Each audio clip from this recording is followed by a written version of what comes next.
Assalomu alaykum, adiksi kuzatib boradigan obunachilarimiz. Biz Zomin tumanidagi Zomin dam olish maskani, ya'ni sanatoriyasiga kelganmiz.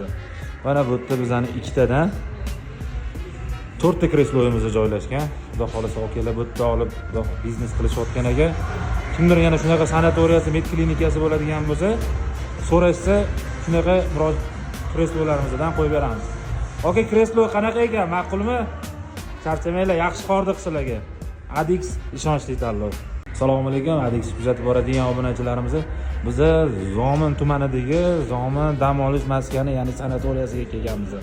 Mana bu yerda bizning ikkitadan 4 ta kresloyimiz joylashgan. Xudo xolasa okalar bu yerda olib biznes qilishayotgan ekan.